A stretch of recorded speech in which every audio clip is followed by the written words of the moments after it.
Clock on the dot. I love it. Thanks, guys. My name is John Pullman, Mayor of the City of Fruit Heights. We're meeting with an acre location at 910 South Mountain Road, Fruit Heights City, Utah, 84037. We're going to begin this meeting with a pledge of allegiance. It's going to be led by Eileen and a prayer or thought by Flo. Please rise. I pledge allegiance to the flag of the United States of America and to the republic for which it stands, one nation under God, indivisible, with liberty and justice for all.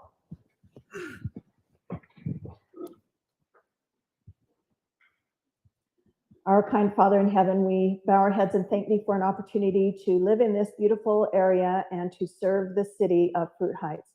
We're thankful for the moisture we have received and pray that thou wilt give us enough for the season.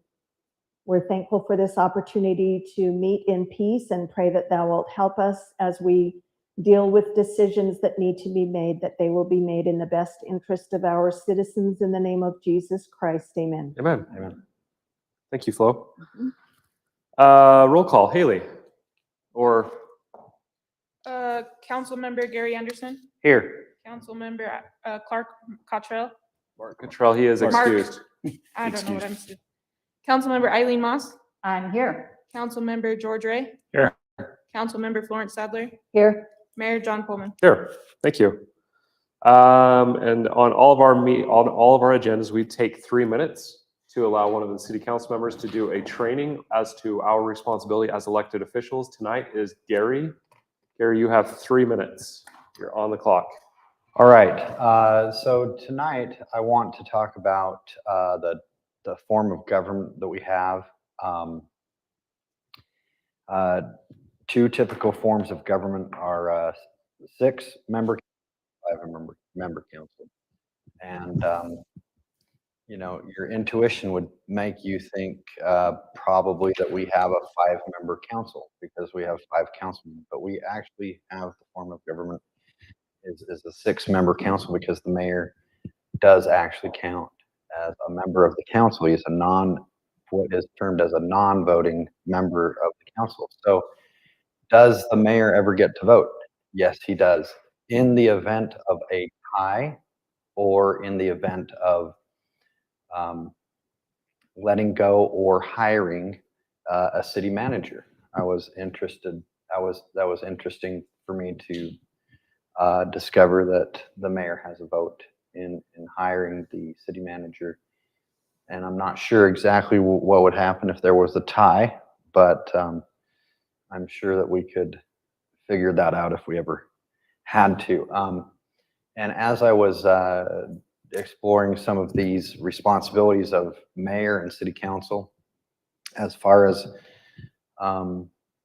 because we have an interim city manager right now and moving towards a permanent city manager, I was curious to know what are the responsibilities of the mayor and what are the responsibilities of the council. So to abbreviate it, the mayor will find candidates and bring them to the city council, and then the city council will vote on that candidate.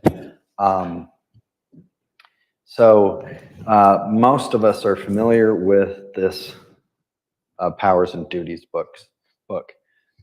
So where I work, we have a bunch of different sources of information, but when they conflict, it is nice to know where kind of the buck stops or where the authority lies. And so if we were reading in here and we didn't think that it was correct, where would we go? Is this the law? Is this book the law? No, this book is not the law. Actually, the law is the Utah Code. So that is what would dictate. This is attempting to explain the Utah Code in a quick and fashionable manner for us as a convenient reference. But if there were a discrepancy between the two, the Utah Code would prevail. So that's what I just wanted to talk about today. Thank you, Gary. You were 2 minutes and 50 seconds. I appreciate that. Thank you, Gary. Item number 2, declaration of conflict of interest. Do we have any conflicts to declare tonight? Let's Seeing or hearing any, we're going to go on to item number 4.1, which is the Youth City Council presentation. Thanks for coming, ladies. Would you like to step to the microphone and state your name, and you have the floor. My name's Addie Dugdale. And I'm Kylie Davis. So we've been having really good attendance. We had yesterday, and I think people showed up. We scheduled to go to the Day on the Hill. I can't remember what day it is, where we go to the state capitol. And we are also scheduled to go to the USU Leadership Conference in March. Hey, Addie, quick question for you. Yeah. Are you scheduling your own day at the Hill? I am not sure. I believe, what do we, Scheduling our own day. I think I think it's already scheduled. it's already scheduled, yes. Okay, so are you doing it just on your own as Kaysville and Fruit Heights City Council, or is it with all the youth city councils? I think it's with all the city councils. I wasn't able to go last year, Okay, but from what I know, it's with all the city councils, and who wants to go can. Cool. But it's an optional activity. And then the activity we've been doing recently last month, we did a white elephant with the Kaysville YCC. Lots of them mixed up with the times. Lots of them were able to make it on the Kaysville one. But and then this month we're planning on doing a service project with the animal shelter. We haven't decided a date yet. But we're planning. And then next month we're doing the Easter egg. awesome. Great. Is there anything that we can do to support you? I don't think so. We're doing good. Awesome. Thank you so much for coming. We Yeah. appreciate it. Thank you. Moving on to business items, moving to, yes.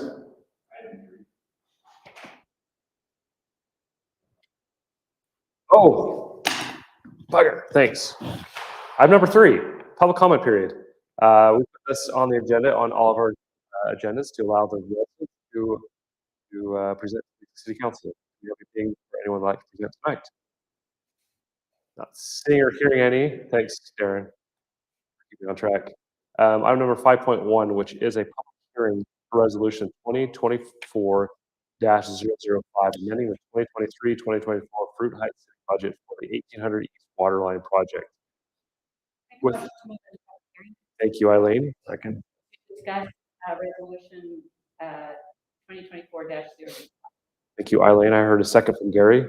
Any further discussion? All in favor of moving into a public hearing, say aye. Aye. Any opposed? Thank you. That motion carries. We're now in public hearing. Do we have anyone that would like to present or discuss anything about this public hearing? You don't have to, but we're all staring at you.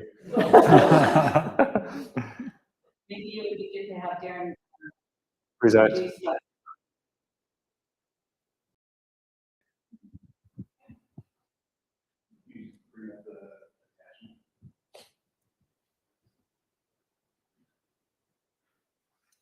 So this resolution has to do with the grant we received for the 1800 East. We're taking the water line over to, tied in over to View Court. We're required, part of this grant was matching funds. And the state, as they were going through and doing a portion of the report, we didn't show that expenditure in our budget. We had it still in a different part. So we're required to amend the budget to move that money over to match that fund for expenditure on this. And that's the reason for the amendment of the budget right now for that. So the grant was $1 million grant, and we had a majority of the money in that account already. We had to move some money. That's why we're holding a public hearing, to move it into that account to match. Match the $1 million that we received for the grant. Yes, so we had the money there for the projects, and part of the grant was you have to match the funds, and we've been spending money for the project. We have to file reports with the state. We have to show. We didn't show we had the matching funds as an expenditure, and so we have to move that money from the revenue side to the expenditure side to show that. So that's what the amendment's for. And that shows where we took the money from. Thank you, Darren. This is No. This is another project that's going to be happening here in this summer. So Up on 1800 East, there's a water loop line, a water line that's going to go underneath 1800 East and connect up into Farmington and come down and loop in, so that whole area. it stays in the Fruit Heights city, but it'll come in and tie into the south end of town over here and provide more fire flow, pressures, and those things that are required by state law. And Thank you, Darren. Any further comments? I would entertain a motion to close public hearing. I move to close the public hearing. Thanks, George. I'll second it. Thank you, Flo. All in favor of closing public hearing, say aye. Aye. Any opposed? Motion carries. We now have on our plates the opportunity to pass resolution 2024-005, amending the 2023-2024 Fruit Heights City budget for the 1800 East Water Line project. I propose. Yep. I propose that we pass resolution 2024-005 as Thank you, Flo. Gary's first. So I have a motion from Flo and a second from Gary. Any further comments? Any further discussions?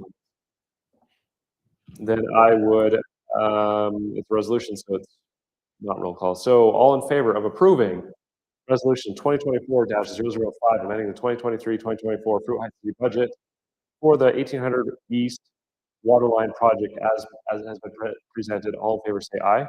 Aye. Any opposed? Passed. Thank you.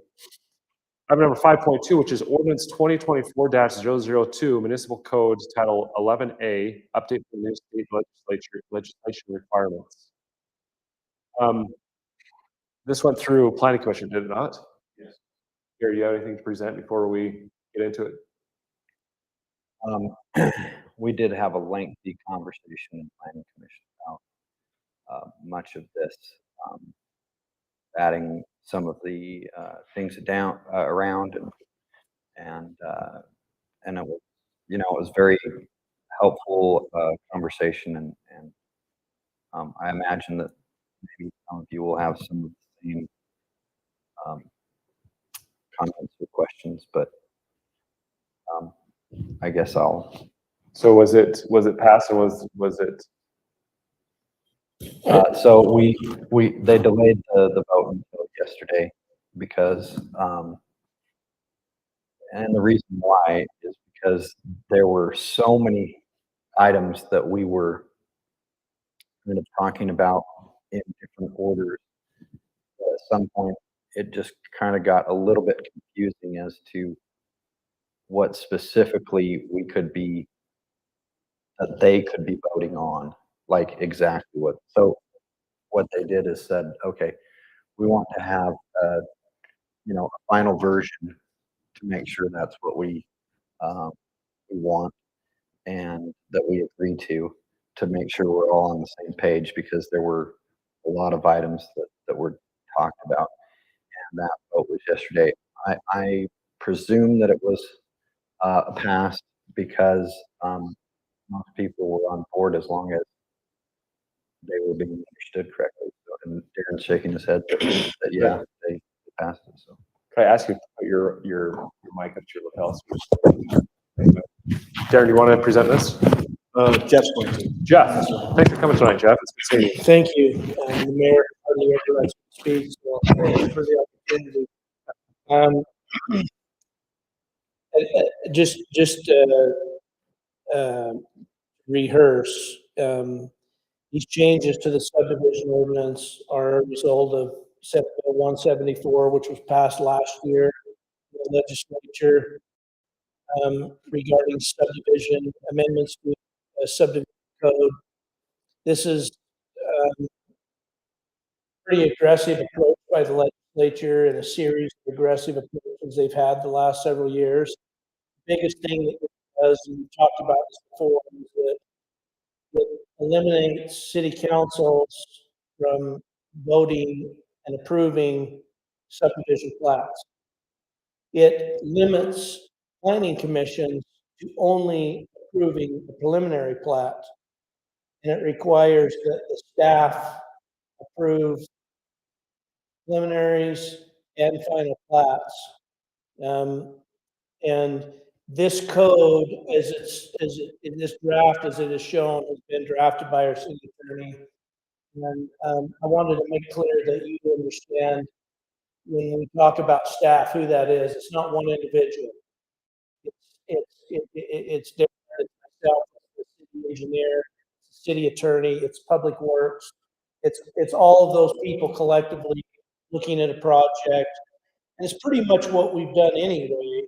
It's just that now we don't get to take this to the planning commission, to the city council. It has to be done internally. I don't think anybody's particularly happy about having that pressure on them, but that's what the law says. There's been a number of revisions and proposed modifications to this ordinance. The planning commission met last night in a special meeting, which was a continuation of the meeting the week before, as Gary mentioned, and they did recommend approving Chapter 11A subdivision regulations with 2 exceptions. One is that staff would come back with a comprehensive checklist of what all is included in a subdivision and a subdivision plat. And we've committed to bring that back to them at their February meeting and city council meeting after that. They That's a want good to make it recommendation. subject to that, but not uphold the approval of that as a separate piece. And then there was a small piece about, it's pretty insignificant. If you have access to this draft that I'm looking at, it's under 11.07.07, which is lots of parcels. Item number 1, and I just redrafted this today, but it wouldn't be on the copy that you have because it's what they recommended last night. But if, last sentence reads, sidelines of lots shall be approximately at right angles, and then adding this language, 2 street lines, parentheses, or radial to curving street lines, close parentheses, striking the language, or radial to the street line, finishing the sentence, whenever possible and desirable. Pretty minor, but a couple of people felt pretty strongly about that particular thing. This is what I included in there, is directly out of state code. So Is it just to say, like, in a cul-de-sac, you can have the lines go like this instead of somehow like this, or what is it, is that what it's saying, or is it saying something else? well, it's always hard to say what they meant when they said something. In my mind, what it is saying is that you should make every effort, and there's a caveat in here, it says approximately, make your side lot lines perpendicular to the street, or perpendicular to the center of radius of the cul-de-sac, so that you didn't have a situation where you got lot lines that look like this. They met the frontage requirement here on the front, but the back of the lot's only 50 feet wide. And I think that's what it's referring to. It's hard to say for sure. I don't think from a staff standpoint that there's any difference between what I drafted and what I said before. It maybe just makes it a little bit clearer. But we've always operated under those circumstances and conditions that lots need to be usable, need to be able to be built on, and they need to be, as close to square as possible. That's not always going to happen, but in large measure, it generally goes that direction. So it's pretty minor. I understand that. That was the recommendation. Those 2 things were the recommendation by the commission last night. I is on page 10. In number 3 there, 10, under secondary water, and it's still there. Can you give me the reference? I don't have page numbers on my Okay, graph. it is under 110602. Yep, number 3. number 2. And I just added a couple little words there about that we grant the use of limited metered culinary water. Because if we're in the use of culinary water, we understand that it is minimal water, like we've done on your estate. So her edit says, if secondary water is not available, the city may grant the use of metered culinary water for watering purposes. It reflects what we're doing. That's a good statement. Do we have that in our ordinance? Landscape that we were rock off. And so that would be part of the, I want to say, checklist. Because Right. the application is going to be our ordinances. You need to fulfill our ordinances. Well, I just think it for clarity, it pulls that over. You just added those 2 words, limited metered. Limited meter. Okay, got it. I'm just going to explain what the nuance at a cul-de-sac. They want to prevent, the state wants to prevent somebody from putting their house at a diagonal like a diamond. And that's the intent of the verbiage there. And I agree. What you said is basically the same thing, but the planning commission was having a hang up because the way that it sounded like was like at the corner of the circle, there's kind of no corner. So it's kind of confusing to read it. the way You're not it's going to have an written. exact right angle on Right. on a curved line, right? Yeah, so I was just trying to Yeah. explain to you guys that's what the discussion was, trying Jeff. to clarify. Jeff, just to be clear, so is this going to be in effect upon approval tonight? Yes, with the caveat that an ordinance doesn't officially take effect for 15 days, but yes, for all intents and purposes, this would, if you approve it tonight, it becomes, this Title 11A replaces our existing subdivision ordinance. So just to be ultra clear, the subdivision that we've been discussing for the last 6 months, where they've been wanting 8 houses as compared to 6, we forego our right as a city council to vote on it. Well, if you're talking about the subdivision that's already received preliminary plat No. approval, No, No, hasn't been zoned, haven't even zoned it. there's no change in zone. So, yeah. We still have the right to zone. right, but we can zone it, but they can, If they're not in the process right now, when this is adopted, they will be, this will be applicable to them. and so all the Parker property will be, this will be applicable to them too. I think they're in the process. Right now. Yeah, they're in process. Because They're under they've the already law. been rezoned and they're well on their way. The other one, they can't proceed. And I want to make that clear, is that there are still a number of things that this city council has control over. One is rezone, which is the most control out of anything, right? You're under no obligation to rezone property. Every rezone will have to be approved by this body. That's really what starts this whole process. Then other land use decisions, like if there was to be a development agreement, that has to be approved by this body. That is a legislative action. Can that be a caveat of a rezone? Can we even do that? Can we say, Yeah. to get this rezone, there has to be a development agreement? I think so. Yeah, I've said it before. we discussed I that think you in, can say that. we discussed that in planning commission and that was the message I heard from you.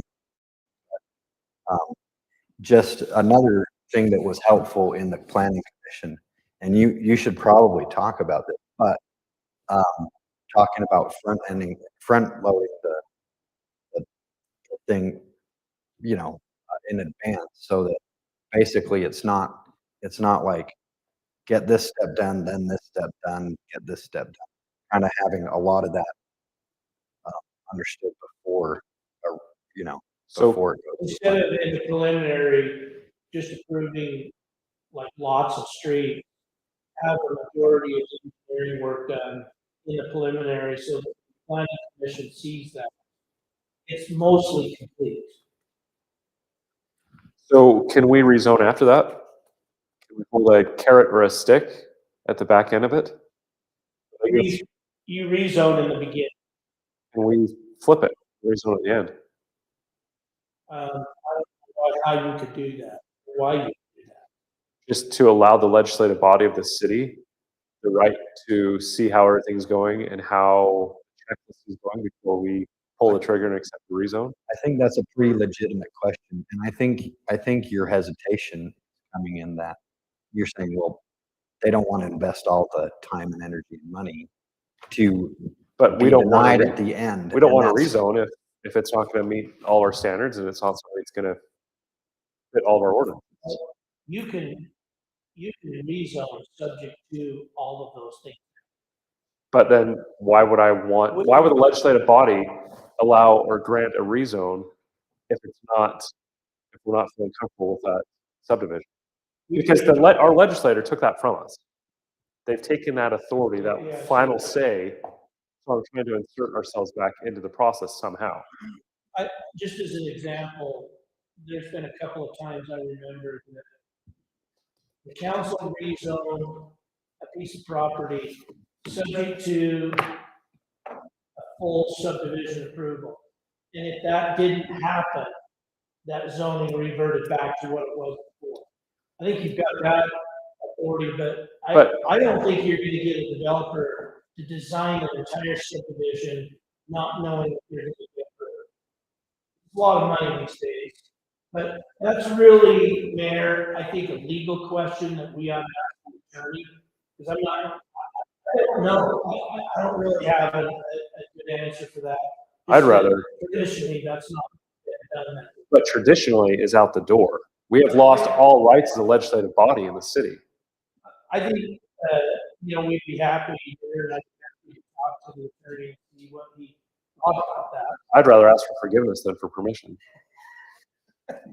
So one thing that I brought up in the planning commission meeting was that this is a pretty controversial thing that does have a chance of having a lot of pushback or being overturned or being modified. So The question I had was, can we put a stipulation in here that this ordinance, if something is changed on the state level, that it changes? And the answer is no. We have to come back and we have to vote on it every time. So We can't put a repeal. Well, that's what I understood. Jeff, do I need to get the attorney on the phone?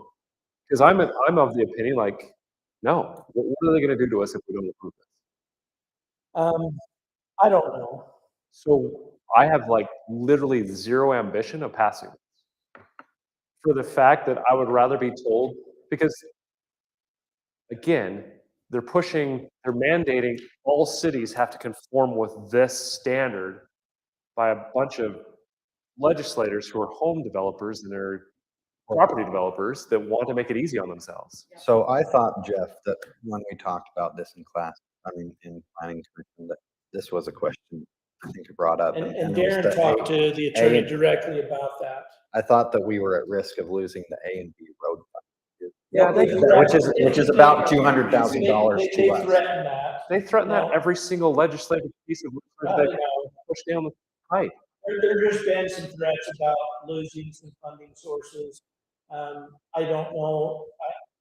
I don't know. I know cities are scrambling to try and meet these requirements. No one's happy about it. Well, and I had a very lovely conversation with Speaker and President Adams, Speaker of the House and President Adams, and I said, this is terrible legislation. This is awful. In fact, I pointed out and I said, I'm on record publicly in public hearings asking developers to have more density, and I've been told no by 2 different developers. Well, we've never heard that. It's happening. Your legislation is not conform for all. It is terrible. Well, we'll have to fix that. I have the attorney on the phone. So this is the time to ask your questions. I did text him and ask him about the development agreement. Said it'd be very unusual to require that, especially on simple subdivisions. Hey, Brad, can you hear me? Brad? Can you hear the mayor, Brad? You might want to walk up there. Why don't you just tell him we're not gonna pass it, so what? Yeah, I'm gonna bring you right up here and then you can hear the council and the questions. Hey, Brad? I'm not gonna pass this. What's gonna happen to us? We, If there's not gonna be any passing, then we're gonna be in violation of the, was it SB 174, if I remember right? There are some penalties, there's some per day provisions that fines increase. There may be a grace period, but the legislature is pretty adamant that there's gonna be penalties if these aren't passed. So shoot straight with me. What penalty are they going to enforce on us, as City of Fruit Heights? So a lot of them are related to transportation funding for B&C roads. And then sometimes there will be just a per day fine that is not in place. But I have not seen a per day fine for SB 721 or whatever bill that is. The one from before, I mean, 174, sorry. I have not seen anything of a per day fine. Have you seen anything? no, I haven't seen it in that one, but that's what the legislature was using as one of those. There were some other penalties. There was some road funds that were going to be withheld, and there was some other. There's two different bills that were involved. One of them involved smaller cities. So I may, without them in front of me, I may be confused. I may be You're fine. flip-flopping them. So we're going to go on the assumption that we're going to have a 5-year grace period. As an attorney, would you accept us on that? So I advise. I don't have the policy, and I don't have the vote. I know. So the recommendation, Oh, you're my breaking up. I feeling- can't hear you. Sorry. my sense of what the legislature is doing is they're getting increasingly aggressive on penalizing cities. And I will say, in my opinion, is that they're doing it. They find the Home Builders Association will find 1 or 2 just really random situations, right? And they will bring them before the legislature and say, see, this is why we have to have this. And when you talk about the real dollars that this is costing them or developers to do things, it's really minuscule, if even measurable. But the legislature, because there are so many developers, there are so many home builders involved, and so many home builders that are willing to donate to campaigns, that they listen. And so what the end result is that a greater erosion of local control. I guess my other question, so anyway, my sense is if there are a bunch of cities that rebel against this, the legislature will come down pretty heavy. Okay. So that's my worry, is that it's going to get worse if we have a number of cities that refuse. Brad, this is Jeff. Are you aware at this time of any cities that you work with or around what you guys are doing that are saying they're not going to pass these regulations? No, but I have seen the votes be very close. They passed by a simple majority and not by anything else. So what if we kick this down the road for a few months? I mean, you have the authority to kick it down the road. Yeah, I know. I feel like really powerful right now. Mayor, you don't even have a vote. I know, I don't even get a vote. Wait, I do. I might. No, that's on, oh, you might, yeah, you're right. Okay, Brad, I think we're gonna keep discussing this, but I appreciate your feedback. Can I ask him another question? Yes, Eileen's gonna ask you a question. So, Brad, in this ordinance, there's a provision that says that any property owner wanting to subdivide has to do the trail. And you said the city can request trails as part of a development agreement, but cannot force or take language or condemnation. So that is in direct contrast to what our ordinance, this ordinance says. Trails is with the consent. You can request them, right? That doesn't mean you can get them. So that's the distinction I was trying to make. You can't, the state legislature does not, state does not allow cities to use the condemnation authority for trails. You can, but typically it depends on the size of the development, right? And if the developers think they can get a little more money out of their lots because they have a lot of trail money through it, or if it's, to buy goodwill of the city and of the residents of the adjacent property owners or a group in the city, then they will be able to do that. But you can't be required. You can't exact that. Okay, so if you have someone that has a lot and would like to divide it into two, he's not just because we want a trail in there.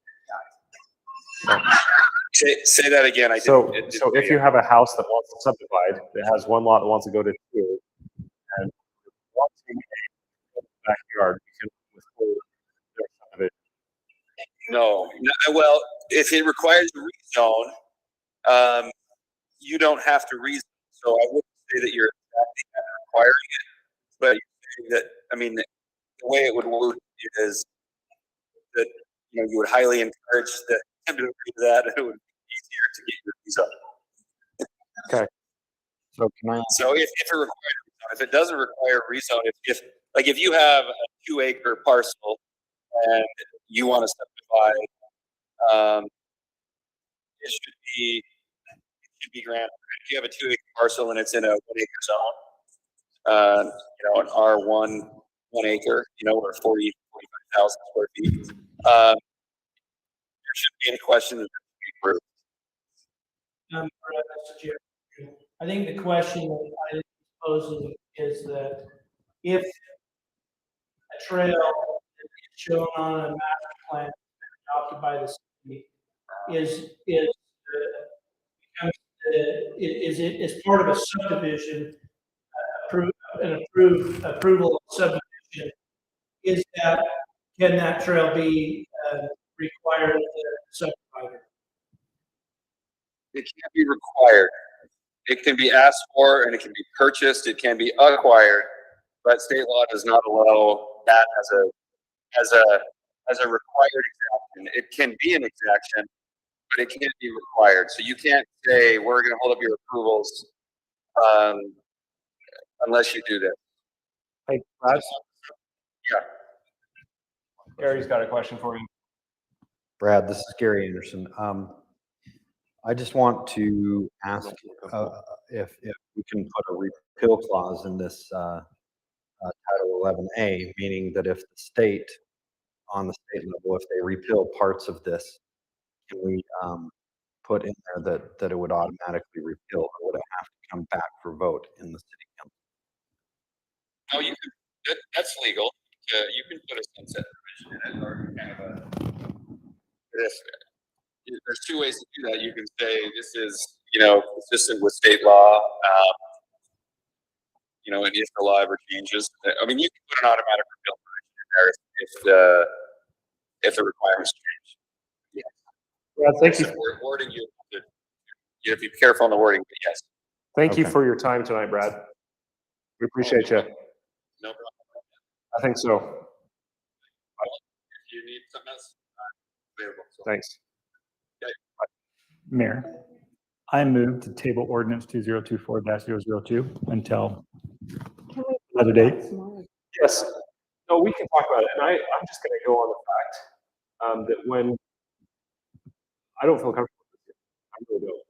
And I kicked against this quite a bit, and I feel like we all don't like the federal government telling states what to do, and now we have the state telling cities not let them. I'm more of the opinion to kick this down the road and see what they're gonna start threatening, because I think it's very heavy-handed, but I'm open for discussion. But I think your suggestion is a good one. So my understanding also is that likely there will be probably some grace period, or, I mean, even though they may come down heavy, there will be, um, it's not like it's gonna put us in the red as a city to kind of push back a little bit. Well, So just yeah, as a thought. and I like that, and the authority that an elected official has, and the planning commission as members of the body have kind of created the city to what it is, following and strictly following our ordinances and making sure that every ordinance is followed. Elected officials have had the authority to deny an application. And actually, we are elected by people who expect us to represent them, and we're listening to our community and developing our community how we believe that our citizens would have it be developed. Right. Sorry, Flo's gonna say something just real quick. Go ahead, Flo. Okay, well, you didn't assign me to do the other, but I am. Go for it. Okay. Yes. Because I think these guys are hired to try to do the best for the city. Right. And I can kind of see the developers' frustration in having so much red tape, not even on the local level. So much red tape to go through. And one example is that Christian guy going to this guy and then going to this and trying to get something done. And it has to pass this group, and it has to pass this group and this group with so many, I mean, even this that I read through, that's how many pages? This 11A or whatever. There's so many requirements, even without all the meetings and the hearings and everything. So what's really best for the city? Well, you don't want it to be too hard either. Let me present one thing, and that is that as much as the city staff is awesome, they don't live here. And like, for example, I grew up in Salt Lake City. It has changed a lot. I work in Salt Lake City. I've spent the majority of my life involved with Salt Lake City. And quite frankly, I moved a ways away. I drive a long ways into work and back to kind of remove myself and my family from a lot of those atmospheres, because I want to have my family influenced by the things that I choose, not the community. And that's getting harder and harder. So having, some of this in our control does actually help to control that to some degree. Not completely, but to some degree. I would like to tell a story that some of you heard. Before my subdivision went in, before I was ever on the planning commission, the subdivider came to the planning commission and said, I would like to build a subdivision. And the planning commission said, okay, and he recommended his own. Then he came in and he said, I don't think I need to put a land drain system because I potholed and there are drawings. And I said, wait a minute. I live on the road right behind there, and between these two subdivisions, right there in the middle, for the first 8 years we lived here, it was like a swamp. And right there where you're talking about lot 4, that was an artesian well. The water just bubbled up there. And that subdivider was very mad at me as a member of the public. But because there was a public hearing, I was allowed to say that. And the planning commission then required a land drainage system. So the subdivider put a land drainage system in, and he was again, he let me know how much it was costing him. He was very unhappy with me. The lot that is across the street from me, just so you know, the next year was a wet year. That lot, they dug the 8-foot deep basement on a Friday afternoon and poured it. On Monday morning when they came back, that basement that had been dug was full to the top and overflowing with water because it had not yet been connected to the main drain. Because that's what it really was like. It's wet, not dry. So my thing is, I think the public hearings give the city information that they may not give otherwise. You don't think that the city staff could have No, taken city care- staff didn't. They had no idea. They didn't live there. I did. That's why a public hearing has to be done. I agree. And just so I am clear, there's still a public hearing in the process. It's just in front of the planning commission, not, There's none. there's none. We require, You're allowed by law to have one. But this has been written in a way that there would be none. The legal eagles of this state are recommending that there be no public hearing regarding subdivision. Now, that doesn't, we've traditionally never had a public hearing over a subdivision. We have over rezone, but never subdivision. So that is not uncommon practice, how we've run this forever. I will challenge you. We have had quite a few. If the public, at the planning commission level. And you've allowed people to get up and speak. Yes. It hasn't been an official public hearing. That's correct. Correct. so under this new suggestion from the legislature, Eileen's story would still have played out. You could have still came to planning commission. You could have still expressed your concerns. But it won't even come to planning commission. I thought it said it The still goes. rezone, there's a public hearing for the. Only the rezone. Preliminary though. The preliminary, the plat map. Preliminary will come before planning commission. Well, The problem is And that so I want to add a little more. I want to make sure I put in a little more for Flo. Flo, I agree with you 100%. That when I started on the council, I started looking the raw law. Now I said, I'm not qualified to read these. I have no skill whatsoever to look at these prints. I was relying so heavily on the staff, the professionals to know that that was legit. I think that we are legislators. We're not enforcers. Enforcers are the staff. Legislators write the rules. We say that there needs to be these land drains. We say that needs to have the roads the way they are. We design something that we believe the city should operate with, and then they enforce it. And so I agree with Flo. The city, a developer should look at our property, our requirements, and say, yes, I can meet all those, or no, I can't. That we're legislators, we're not enforcers. But that's my opinion. And so I'll move to table resolution 204-002. just to clarify, this does not require there to be a public hearing. Correct. And in Eileen's, if this were enacted, in Eileen's case, there wouldn't have been a public hearing for her. It would have, the deal would have already been done, and the developer would have moved forward regardless, because he would have been, he had his Because mind that's made where it was up. go. I mean, at that point in time, staff, so it was past. So it was before the planning commission, the entire planning commission was discussing what the staff recommendations were. And the staff recommendation was, and this is actually before Jeff was joining us. You that were, was a long time ago then. and you were a member of the public on it, right? You were a member of the public. Oh, shit. Order.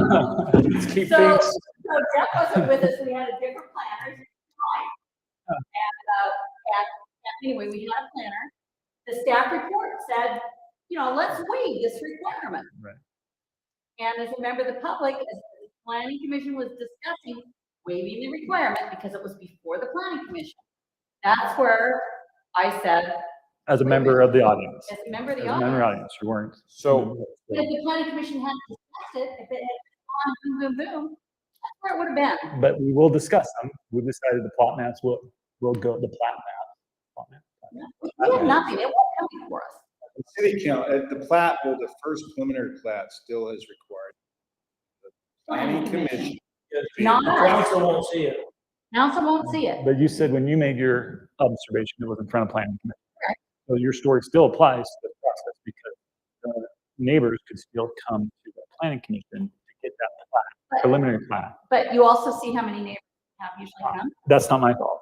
And it's not mine either. I agree. No, I agree completely. But what I'm saying is also this the ability of my neighbor to call me and say, hey, do you know this about this area? And you guys are going to be voting on this. We're not voting on it. I hear what you're saying, but back to, we're legislators, we should make sure that the right rules are in place.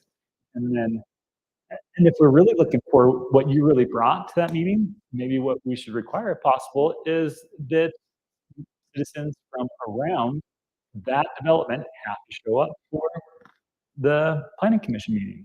Make that a requirement. So, Can I add one comment for you? no, we're not going to vote. I want to say one thing.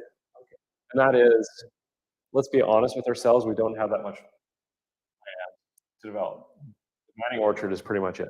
And the trees, whatever it is. Butchers. supposed to be 250 homes that are Butchers. developed. Butchers, yes. So we don't really have that much. I am just on principle. I don't like the fact that they're taking this. That's why I'm frustrated. And that's it. Before we vote, go for it. Jeff So- Euler. Hi. This is just a practical thing I can see happening. And I'm not advocating one way or the other. I can just see this is the problem that we're gonna run into, or could run into. So let's say you kick this down the road, don't pass it, it's law.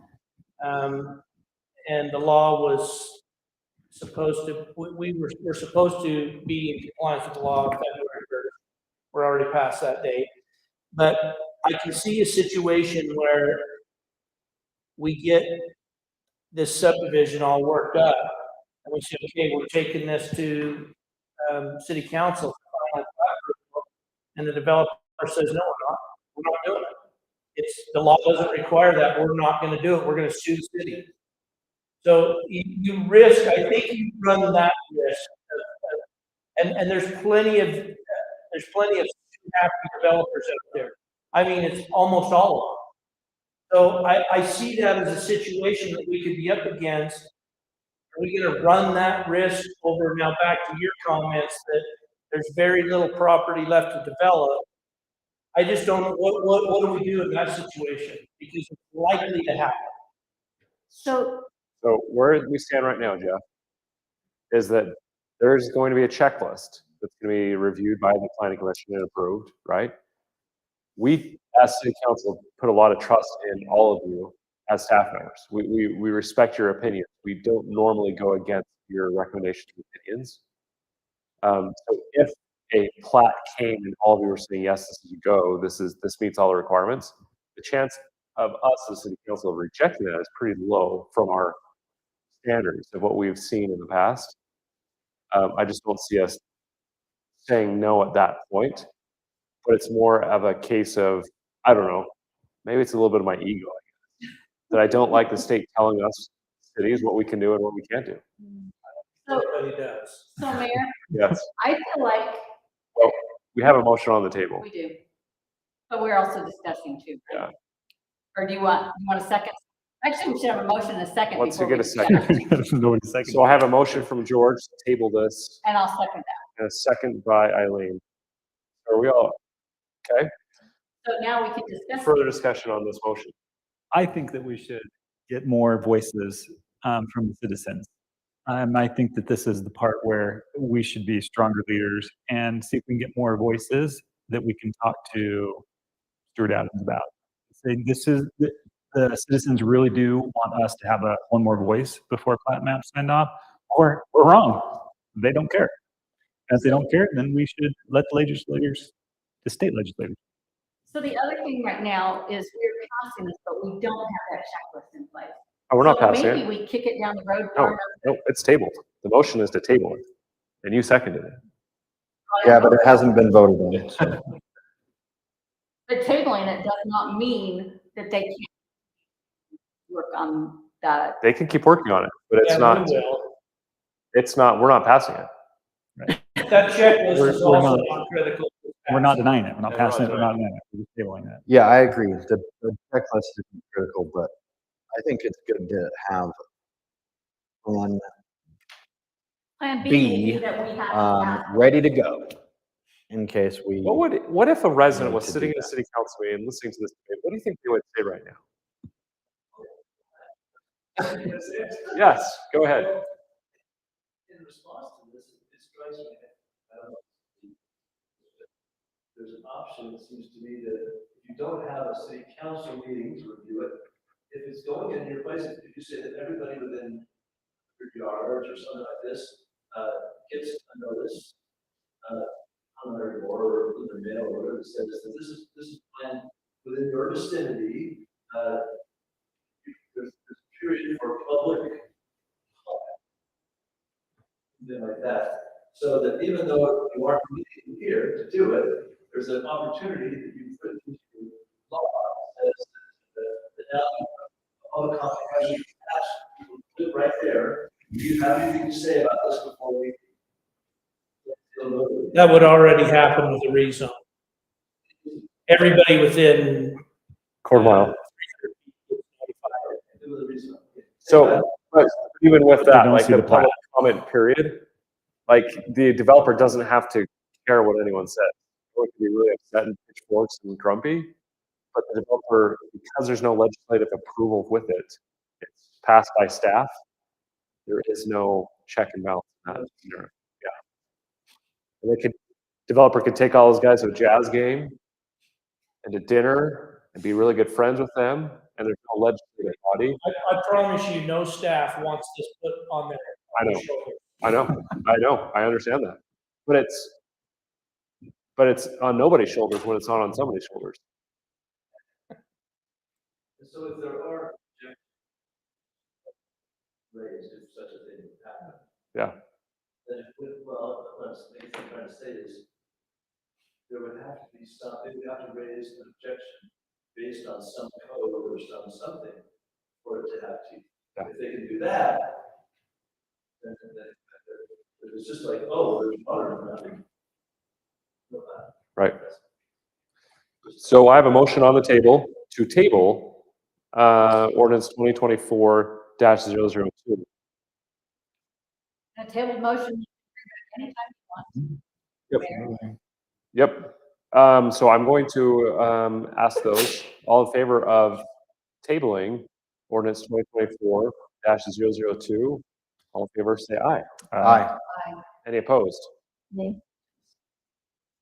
Thank you. Flo. Sorry. If I knew you really wanted to make that vote, I could have said aye. Thank you. That has been tabled. Resolution 2024-006 CBDG application. Darren, is that you? Yes. You did all that work. Planning Commission did all that work. They had the special meeting so that we could table it. It is not, I suspect it's not over, so.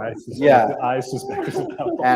And Just don't tell even Planning if it's, Commission, even please. if somebody works through something that they don't love and feels like it's a bad deal in the end, it's a bad deal in the end still. Please don't let this get to Planning Commission.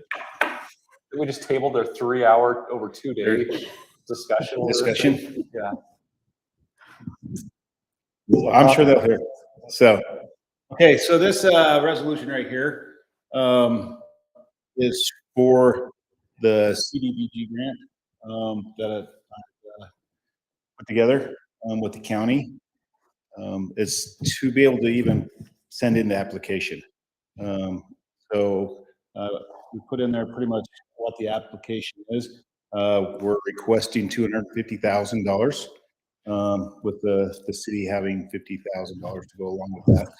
That is to be able to repair the entrance to the city building, to make it compliant with ADA access, and also for elderly and individuals have an easier time getting to our city building so they can come in and participate in these meetings without doing that. Along with that, even with our elections now, the front's not rated for that.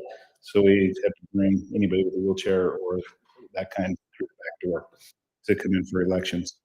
So we put this together. Well, I've put this together as a city, me and the staff, and this is the last portion I need so that I can turn in the application as a resolution from our city council saying yes, they are willing for us to put in for this grant. So does this obligate us to spend money there? No. If we receive the grant, But I mean, I clarify. If we don't receive the grant, does it? no, if we don't receive the grant, a lot of the documentation with this grant is that they want, even though we don't have that, is for minority companies to, for their stuff. We don't have that information yet because this has never, we don't have the money to do it. And we won't be able to unless we do have a grant at this time. So I want to just really quickly thank Darren publicly. This is totally 100% on Darren. He called the county. He was looking for grants, talking. Anyway, this one came up, and he's like, "The city doesn't get very much from CDBG grant money, so the county pretty much verbally said, if you submit something, we'll approve it because Fruit Heights really has never gotten a grant." All of our residents pay into the CDBG through taxes they pay in other cities. This is a really nice opportunity for the city to get something back for tax money that's been collected from the county. Thank you, Darren, for all your effort on this. And it needs done. Yeah, and there's many reasons why that front entryway needs to be done. So I'm really grateful for all you've done in pushing that one through and bringing it to this point, Darren. With that, I would look for a motion. I move that we pass resolution 2024-006, the CDBG application. Great, thank you, Flo. Do you have a second? Second. I'm gonna go with George. I think she did. Flo and George, to approve resolution 2024-006 CBDG application. Any further discussion? Roll call vote. You're right. All in favor, I'm so sorry. All in favor of approving resolution 2024-006 CBDG application, all in favor, say aye. Aye. Any opposed? Passed. Excellent. Item number 5.4, award the bid for fiber equipment in the city building. Darren?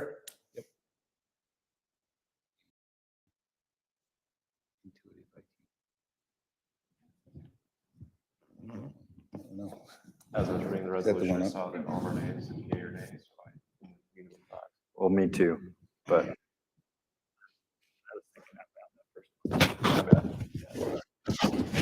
What's right now? Which way's right? It's a resolution. It's on board.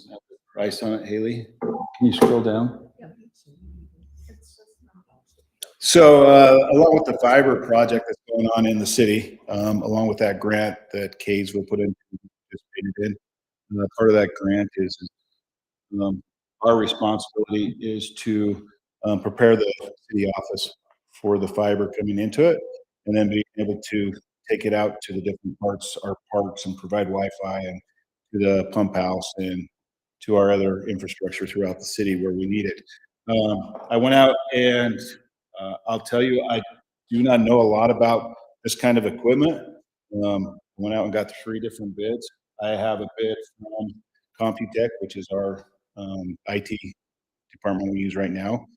I also got one from Americom, and I got one from Computech, Americom, and Intuitive IT. I've kind of went through and gone through the different things on this. And after talking with insurance and stuff like that, they recommended an enclosed cabinet. Just for, even though the room has a lock on it, we don't know everybody going into that room. So they recommended an enclosed cabinet. Also, I recommend Intuitive IT. They offer to do a few more things, and all the prices are really close together. Actually, part of theirs is going through and marking what all the cables are for, and tracing to each unit. So we have an idea, instead of just a bunch of wires plugged into switches and stuff like that, we'll know what each wire goes to as part of their optional but recommended proposal. What was their total? I mean, Uh, looked like it was close. Yeah, they're all in about the $17,000 range. So that's the grand total is, I mean, It would be the top, the 11,000, and then if you added all those together at the I bottom. did add those all together. 17,572. so So, it's just a tiny bit more. yeah, it's just a little bit It more. is the highest one, but they're all pretty dang. Yeah, they're all right there in the same. And I think a little bit of theirs is for the fact that they're not all the wiring, so we know where it goes. The other two, so we'll just plug them all in and use them. It seems like that's a pretty small thing for one of these other companies to do, because they have to know where they're plugging it in order to, I mean, they have to know what it is. I'm pretty sure. Well, they have the switches down there now. They're just taking those and running them into the switches. It's not really necessarily marked and coded to where it's going. So from what we've had till now, nothing has been, so it's just a big jumbled mess. Okay. And what Darren found is Intuitive came back and said, hey, you probably, if this is going to be holding data that can be collected from the water tower, from the pump house, all that's getting fed in here, it should be in a locked container. So Darren went back to the other two saying, actually, I need a locked cabinet. It seemed like Intuitive bid was right in line with all the other prices, and it seems like he's going to do a really good job. So the reality is, we can justify this in saying that we're paying a little bit more, so he's gonna trace all. Yeah, he's gonna wires. trace So where all the wires and, future troubleshooting. yep, will all be taken care of. Should be minimized. We'll probably actually make that money back in any future. And that's also cleaning up the whole board and the whole wall down there with everything coming in. And so anything So that's- traceable or being used, that'll all go into there. This is your rec. This is my recommendation for the council to approve. Thank you. Any further discussions? At work, Davis Tech, we use Americom a lot, and they do a really, really good job. They come back really nice. Have you had any experience with these guys? I have. The other guys, the recommended? Yeah. And what's your, I know them.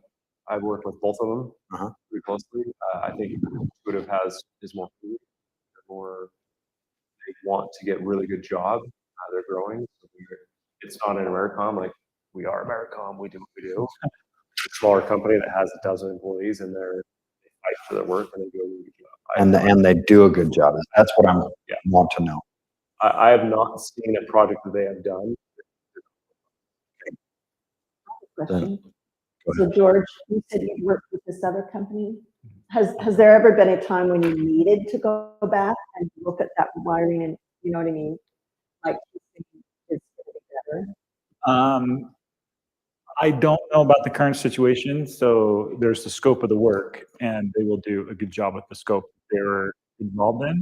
But if there's a wire cabinet that includes a whole bunch more, that the expectation is they will clean it up, then sure, Americon's not going to touch anything that's not a part of that scope of work. They can clean it up if they needed to, or if we pay them to do it.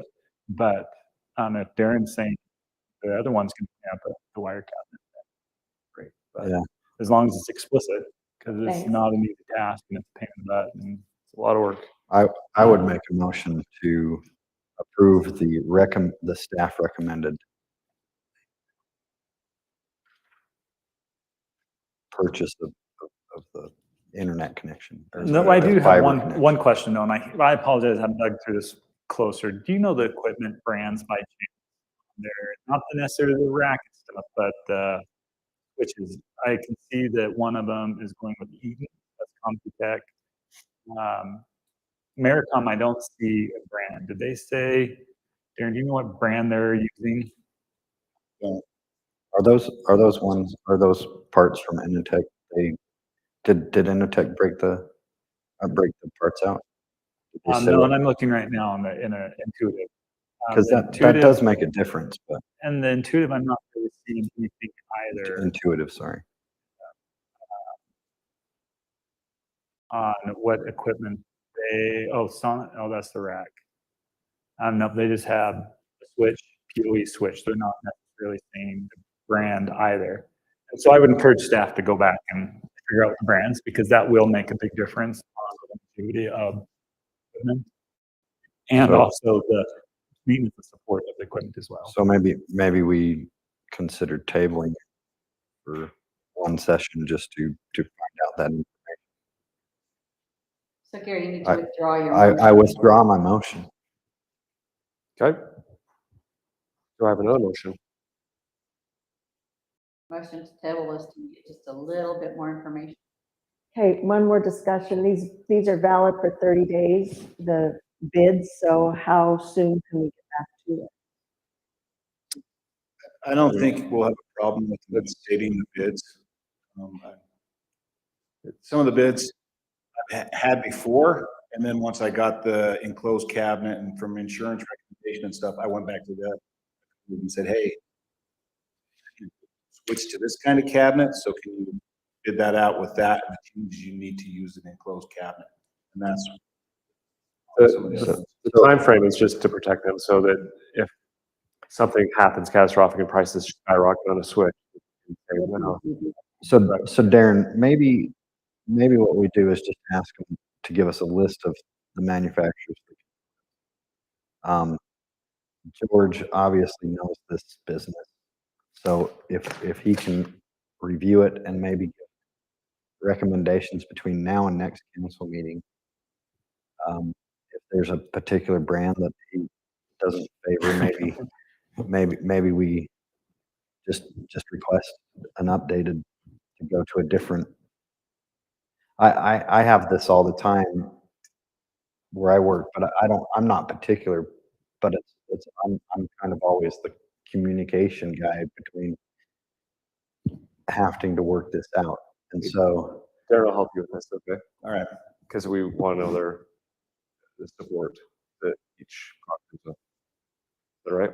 So yeah, I'm basically what I'm trying to suggest is trying to minimize your work in just saying, if you just request a list of manufacturers and components, I'll help you. then bring it back, shoot it through some emails, and these guys that really kind of know will be able to offer their opinion on it.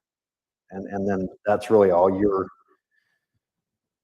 being asked to do, is So I've- just ask them. A motion to table by Gary. Do I have a second? Actually, it was by Eileen. I'll second it. Sorry, I had that wrong. All in favor, sorry, any further discussion? All in favor of tabling this for 2 weeks? All in favor, say aye. Aye. Aye. All opposed? We need to clean something up real quick. We need to go back up to item number 5.1. Because it is a resolution, it has to be done by roll call vote. We've had the discussion, we've had the motion. We just need to do the roll call vote on resolution 2024-005, amending the 2023-2024 budget. Councilmember Gary Anderson, Aye. Councilmember Mark Cottrell is absent. Councilmember Ida, Aye. Councilmember George Ray, Yay. Councilmember Lawrence Sadler. Yay. Going on to item number 5.3, resolution 2024-006, We had a motion to, oh yes, motion to approve was by Flo and seconded by George. Councilmember Gary Anderson, Aye. Councilmember Mark Cottrell is absent, Councilmember Eileen Moss, Aye. Councilmember George Ray, Yay. Councilmember Florence Sappin. Yay. Excellent, thank you. We are moving on to item number 7, which are minutes. City Council meeting minutes from January 16, 2024. Do I have a motion to approve the minutes? I move that we approve the city council meeting minutes for January 16th, 2024. Thank you, Flo. Do I have a second? Second. George? All in favor of approving the minutes from January 16, 2024, say aye. Aye. The strategic planning meeting minutes of January 23rd, 2024. Do I have a motion to approve those minutes? I move to approve the strategic planning minutes for January 23rd, 2024. Thanks, George. Do I have a second? I'll second it. Thanks, Flo. All in favor of approving the minutes of January 23rd, 2024, say aye. Aye. Any opposed? Those minutes have been approved. Thank you. So the corrections that we sent in on Friday, they made it in there, or? For the, which ones? So one of my concerns was on the meeting of January 16th, the mayor and I both expressed a potential conflict of interest. And I suggested that conflict of interest expanded as to what our conflict was, rather than just meaning we have a conflict of interest. And I sent that in. Because I think it's important for the public to know why we have a conflict of interest, which was simply that the mayor and I both have businesses in the city. Or business license. Or business licenses. And so we're setting fees for those business licenses. Did you edit? I did it as an edit. Yours never came through. I got the mayor's, but I never one that edited it. That showed. Moving, If we can fix that, if you want to Yeah. make that motion, to fix that. For the reason. we already approved it, but we can update it. I think Darren said we could make a motion. Is that, did I hear that I would right? like to make a motion that on the minute of January 15th, we update that, reflect that the conflict of interest stated by both myself and the mayor was simply that we have business licenses within the city. I'll second that.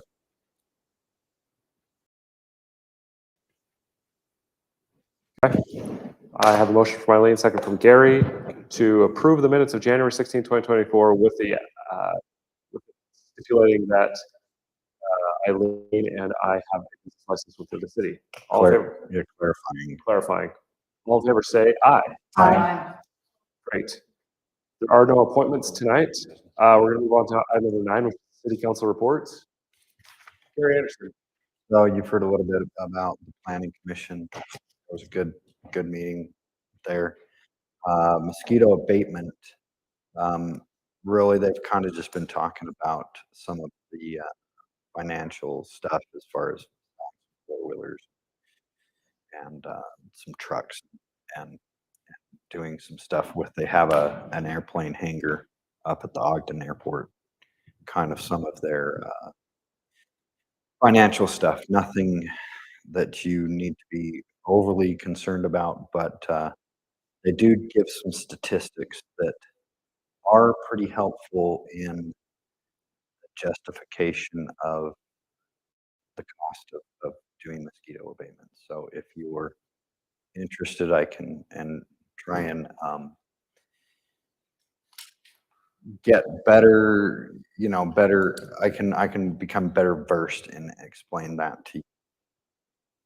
I probably don't want to do a very good job of rehearsing it, but if you are interested, I will make that effort. Great. Thank you, Gary. George Ray. Sorry, Nothing. did you have anything Oh, else? That's it. Thank you. George Ray? Nothing currently. The YCC is still I haven't been able to get hold of Mrs. Gerber lately, but she wanted more money to send all the kids to I- Logan, and I don't know if there's an update on that. She was able to raise money on her own. Good. She got the money. Wonderful. She did ask that and I told her verbally that we would take the Easter candy money from the YCC annual budget and we would put that in the civic activity budget. Because it is a civic activity, it has always come out of the YCC budget. She didn't think that was fair, so I told her that we can move that to support YCC. Wonderful, thank you. Yep. And then you had asked if on our strategic planning meeting, if we could come up with a few things that we could do soon. It's a good time to talk about them or not. Yes. How hard would it be to, we talked about making it easier on the website to push a tab to get the Ridge Runner. Would that be very hard? There. It's already there. It's already there? Wow. Amazing. Thank you. Staff is pretty awesome. That's it? No. Okay. Sorry. You wanted to assign somebody to kind of look at the other side, and I wondered how we could make that simple. And maybe whoever has the training that day or whoever has the pledge, or if we just could make that if you know that that's where we kind of do that. Okay. That's actually a really good idea, and it wasn't really formalized or finalized. Right, and so I just, I think and it's let me jump in real quick and just state, on the 20th, in 2 weeks, we're gonna have a final strategic planning meeting with all the staff. And that's where we're going to finalize all of the thoughts and ideas and work with the staff to kind of put goals together. and I'll do. Let's formalize that there, because Haley, who helps put the agenda together, she's the one who has a spreadsheet of who's saying the prayers or not. Everyone says the prayer where someone says the pledge every single time. I think it'd be really good. I think it'd be really good to hear what ideas the staff would have instead of going to them and telling them what all the changes might be. So I will ask you, as a city council, we created a bunch of ideas of things that we can do that will be small amounts of change that would make a significant positive impact on the city. We have a whole bunch of notes from the strategic planning meeting. On the 20th, I would like to keep that meeting as close to an hour as we possibly can. Have a lot of the legwork. I've asked Darren to work with the staff and say, here's some ideas. These aren't finalized. This is like everything we're going to do. But we'd like to have the opinion of the staff to find out what they support, what they would like to see happen this next year. So half of that meeting is already done. Now it's bringing in the staff and the department heads and asking for their opinion and what ideas, solutions, suggestions they have, so that we can work together on these ideas and these goals. So you want us to come on the 20th with those ideas, or do you want us to send them in ahead of time? The ideas were already documented from the meeting. So all of our ideas are already there. We want to prioritize them. So if you can come with a list, you can circle the top 3 or so of the ones that you would like to see worked on. The staff are also going to do the same thing, so that when we come together, like everyone, we can talk it out, find out how we can accomplish these goals and which ones we think are the top priority. Is that right?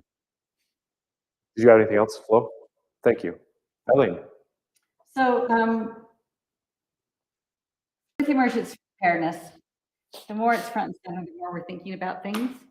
And so I found an article I'd like to pass out to each one of you and ask you to consider reading on emergency preparedness. And then I'm hoping to leave one here for our emergency manager, that is Dylan.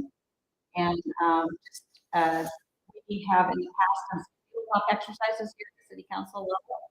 I'm hoping that maybe sometime during the year we can do that again. Great. I love it that Dylan was assigned as the emergency manager. That actually makes sense. He lives in this.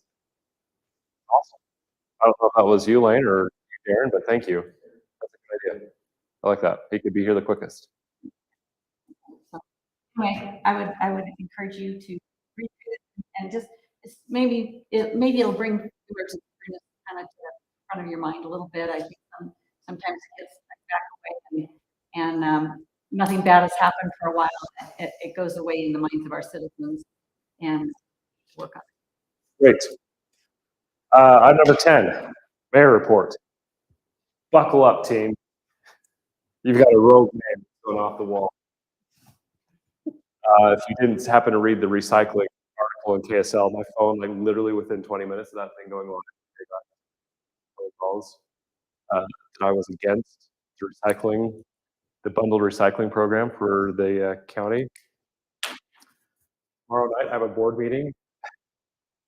That's not going to go very well because now you have a large, very large city, the largest in the district, Layton, and they're trying to repeal it. They're trying to Well, I think we got sold a bill of goods because when they built that materials recovery facility, they assured us that it would be very, very productive to recycle all of our garbage. And we have worked on that premise. That was the whole idea of building that facility, was that we would recycle and take out everything that was worthwhile. And then all of a sudden, about a year ago, we hear that they stopped doing it. So I have luckily been on this board and I can tell you all the backstory to that. And the quick and simple solution or statement is they have been processing all black cans in the whole county. And they have been trying to pull out all the recyclable material. But the problem is that they can only recover between 4 and 5% of all the black can garbage is usable. But all the blue cans, paper, cardboard specifically, they don't get soiled, they don't get wet, they don't get chicken bones and eggshells, and they can recover 97% of a blue can. So when it's sorted at the curb, they have a much higher reusable rate. They can reuse, recycle a much higher percent. They can run it faster, they can get that stuff out. But you would have thought they would have known this before they ever told us what they sold us. They did. And I was part of that discussion. And I will even say that I was one of them that said, I support that's a good idea. What happened is the cost of labor and the cost of running a machine of going through all the black can garbage became too costly. And so the cost versus the benefit was not weighing out. Well, then why did you vote against it? I mean, I didn't like the rollout phase. You have 18 entities that are all required to roll this out within 12 months. So now you have Layton, Farmington, Clearfield, Centerville, 4 largest. They're all competing on getting cans, and they have to bid out with all their haulers. Now their haulers have to get additional trucks, additional drivers. I don't think a city of Fruit Heights, Sunset, South Weaver are going to benefit by all of us all competing in the next 12 months to roll out the bundled recycling program. And why is Layton wanting to repeal that for the same reason? Nope, they have a city manager that just doesn't like to be told what to do. Just like we just did a minute ago. Just like that. Just like them. Just clarify that. Yep. No, we don't have a city manager. You have a mayor that. But anyway, there's a couple things that are going on. They are next to the facility, and the district has been very generous in selling land to Layton City. In fact, a transaction just went through from a deal that was signed 8 years ago, where the district sold surplus land for $100,000 an acre, and it's now worth $400,000 an acre 8 years later, and so the district lost out on that. So I am really upset, and so this means Why are they selling land? Because, I mean, they're telling us it's too small already. no, it's surplus land. It's not land that can be. It's not contiguous No. to the landfill. No, it's not part of the landfill. Okay. It's near the Hubbard Golf Course. Okay. Anyway, so it's going to be a heated meeting tomorrow. You guys want to bring some popcorn? You can watch me represent well. So anyway, Nathan Rich, the executive director for the land would like to come present at one of our city council meetings so that we are all understand what's going on. His presentation I've heard last 45 minutes, and I said, "Oh, dude, I'll give you 10 minutes." And he said, no, I need 30. I said, can't you just give us information beforehand so that we don't need to sit through a 45-minute presentation? Anyway, so that will be coming soon. I think he's making the rounds with a couple staff members, presenting at all the city councils to just help everyone understand the benefit. And even just the cement plant up in Croydon, taking all of our plastics and papers, and they're using the landfills, paper and plastic instead of coal as a supplementary fuel is actually really beneficial. It's neat. The process they have is fantastic. So is it like a burn plant up there? Yes, so the concrete plant burns a lot in order to make concrete. And so they've been using coal forever, and now they're using supplementary material. And is it At a the risk landfill. to the public up there? Like this burn plant? No. That one's been going for a long time. All right, staff. Jeff, do you have anything? Yeah, we indulge me for another 20 seconds. Oh, of course. I know some of you follow what's going on in the future. I try to as well, but I just want to let you know that there continues to be crazy land use bills being proposed and running through the works. For reading on this the last couple of years, we continue to stay on it. There's a bill that would set maximum lot size in the state. Square feet, which we've got units per acre. Maximum. That's the largest lot you can have. But I hope now that doesn't- you can build them, a developer could build them there, but the city could only require. Is that right? Or The way it's drafted, that's as big as it's going to be. I don't think that's good. If we think that. Don't say never. If we think that the subdivisions will pull out from underneath city council, I don't know. I think the thing to do is to continue to reach out to your legislators and say, get a grip. So- Our needs to stay at the city. Does anyone have a good relationship with Barlow? He lives in our city, and I can't get a hold. In, that's typical. You cannot get a hold of him. That is exactly right. in my, Adams will respond to you. I can't get a hold of Adams. Barlow, Barlow lives right here, 2 streets up. See his house from there. in my preparation tonight for the training, I went on to I searched some stuff, and the only thing that came up, and it came up over and over again, was land usage. So I think you're right that they are pushing it hard. It's like the only information that they had on there. Tell the stinking developers to start developing. They're not. No one's developing. Prices are too high. They're not making enough.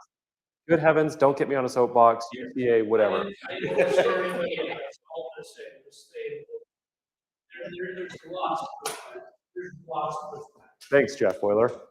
Lane, My question is, this might be the right place to ask. I'm going to funding and finance stuff, and I noticed we write a check to the county for Jeff. Can you tell us how you fit in the whole process? It sounds terrible. I should have asked a long time ago, but I never asked. You mean with the city? Yeah. It's a contract. So I have there's a contract with the county. That, it's just a simple contract between the city and the county.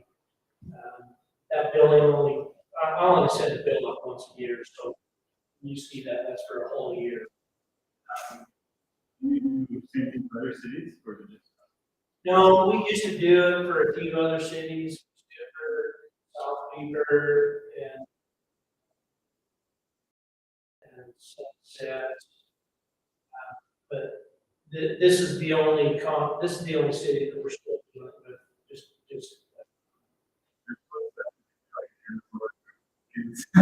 yeah. well, you're awesome. I don't know. I've been around.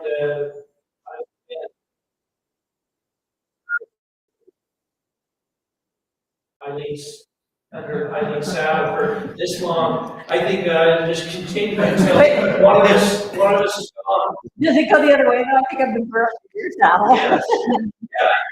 Well, since you said it. No, he's been a pleasure to me. I always say that, we don't do a lot of subdivision work and stuff down in the county. This keeps me, on my toes about, those kinds of processes and things. It's just, it's good for me too, and I hope it's good for the city, that we get somebody that sees it. But it's also just a very simple contract, and either party can say goodbye. So it's not anything that anybody's in concrete. Thanks, Jeff. Lane? Public Works is, I think they put on. Yes. No.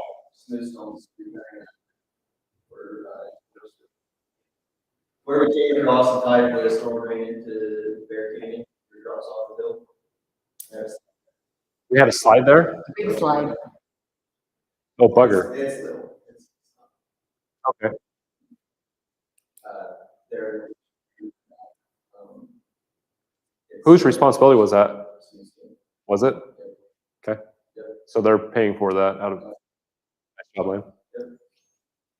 So I got That's enormous tarps over it to keep the water off of it, right? And keeping the moisture out of it so it doesn't keep slumping. They're doing a good job. It'll be a good job. And thank you for telling us about that, because when people come and ask us, it's really nice to actually have some idea and not being informed by them asking us the question. Thank you. Is there anything that we can do to support you and your team? Are you guys finding things to do? Because there ain't not much snow to push around.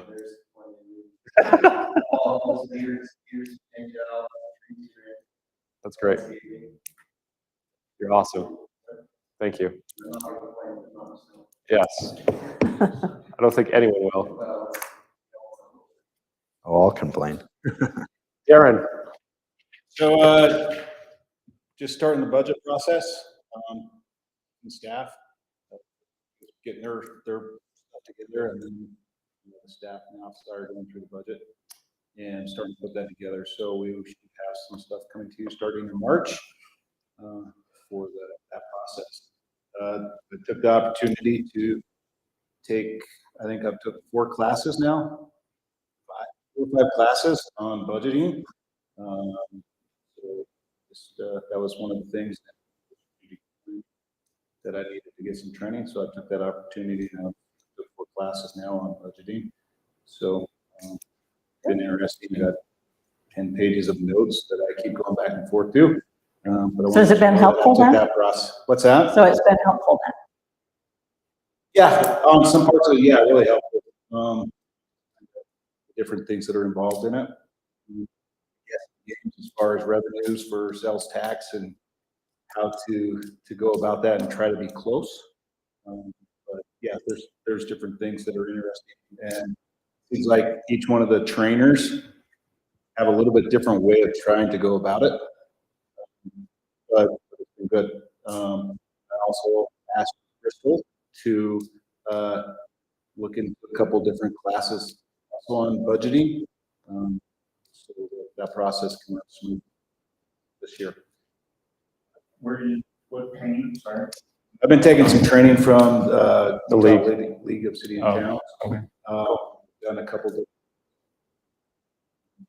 the auditor, those kind of things.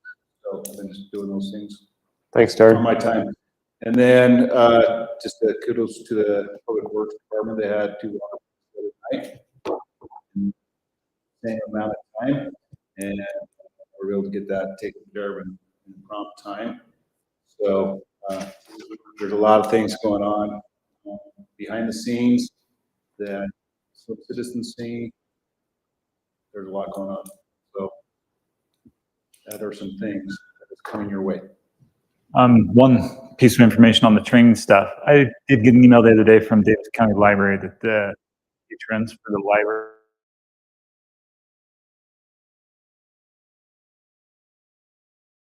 LinkedIn Learning. So through the city library, you can access LinkedIn Learning training videos.